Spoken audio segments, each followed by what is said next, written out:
Now, after we drink the third cup, the cup of redemption, the Passover Seder begins to near its end. And we come to the fourth and final cup. And the fourth and final cup is really, it's quite beautiful. It's the cup of joy, or the cup of blessing, or the cup of consummation.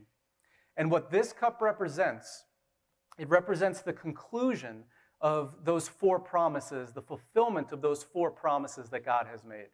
And even though it's the last cup in the Passover Seder celebration, it's viewed as the first cup in what's called the Messianic banquet. Okay, we read about this lavish banquet that God is going to have one day in his kingdom. We read about it in Isaiah 25.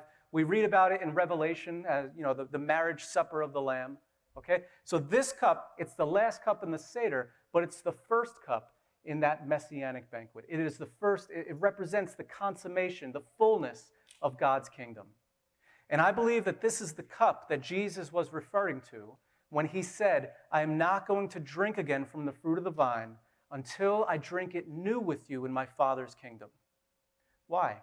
Well, because of what this represented. Okay, this represents the first cup in the kingdom. And really, in many ways, at that point in his life, he still had to go through cup number 3. He still had to achieve this. He still had to drink this cup. And I always like to think of the author of Hebrews, in Hebrews 12:2. He tells us that we are to look unto Jesus, the author and finisher of our faith, who for the joy that was set before him endured the cross.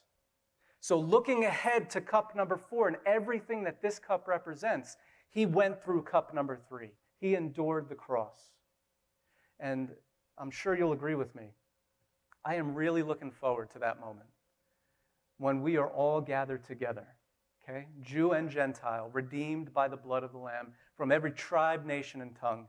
And we are gathered together at that lavish banquet table of our God and King.